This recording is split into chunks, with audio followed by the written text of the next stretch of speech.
Maintenant, Océane.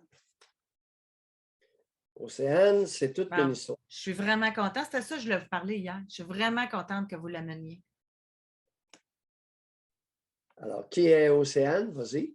Non, non, non, non, allez-y, allez-y. OK. Alors, Océane, c'est une jeune femme de 18 ans qui est devenue enceinte suite à un viol. Elle prend un coloc, puis quelques temps après, le gars la viole. Et, vous Il savez, n'en était pas à sa première. après avoir violé Océane, il va en violer 3 autres.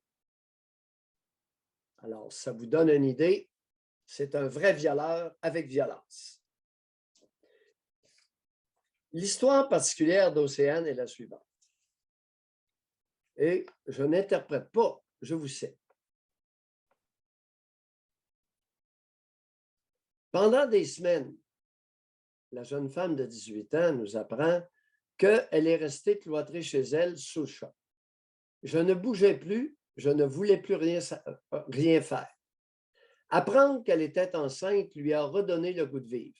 C'est grâce à mon fils, si je suis encore ici, je n'aurais pas été capable de surmonter ça, vraiment pas.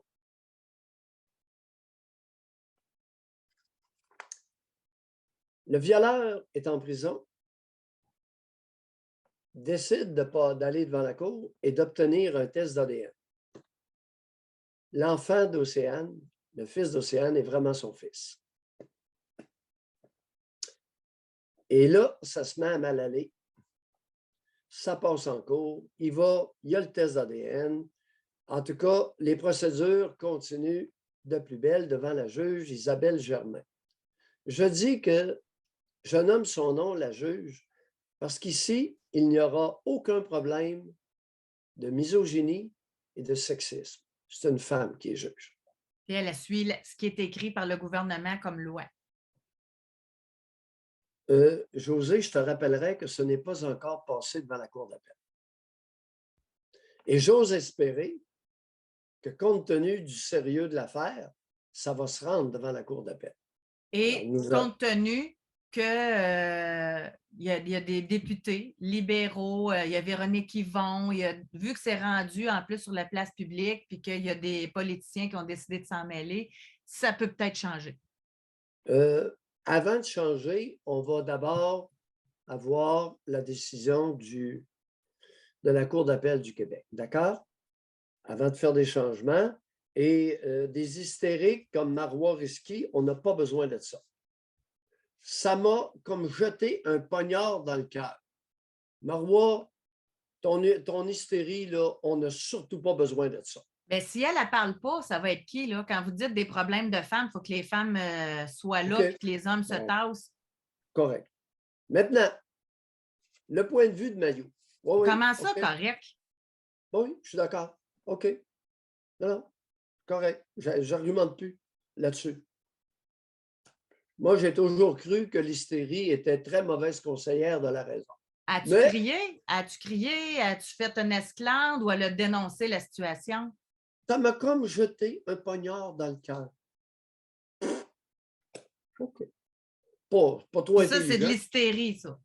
Bon, écoute, c'est pas trop intelligent jusque-là. Là. C'est pas un signe d'intelligence, là. Non.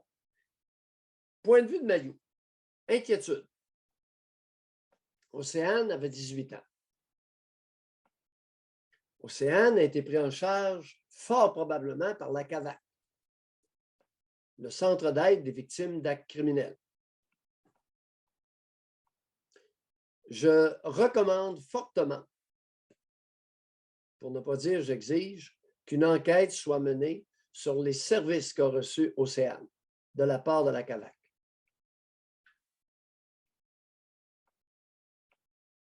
Cette histoire-là est vraiment embarrassante. À partir des propos même d'Océane,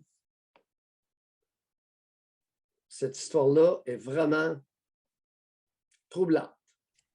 Ça, là-dessus, je suis d'accord. Une dimension qui n'a pas été soulevée, c'est la dimension génétique. Le géniteur est un violeur, hautement transmissible génétiquement. On ignore la pénétration,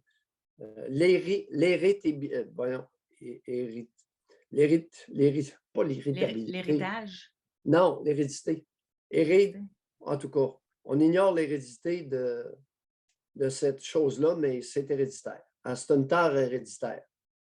Et quel est le risque que l'enfant soit atteint de cette tare-là? Il est sûrement significatif.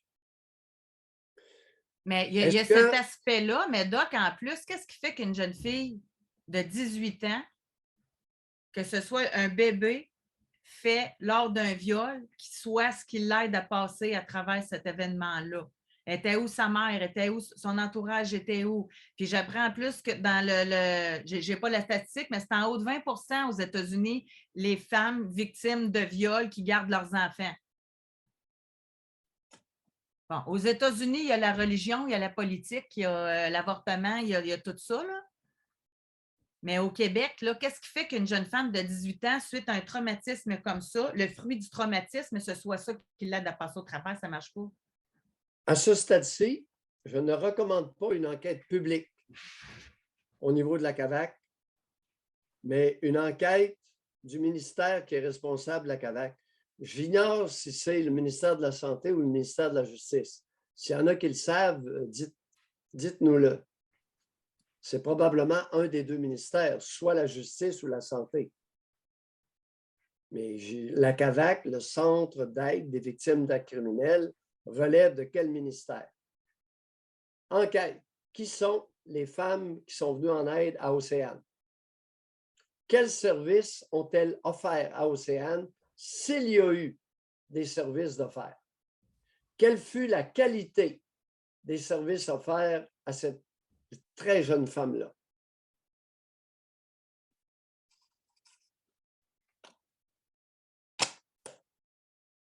Ça, là-dessus, je suis d'accord.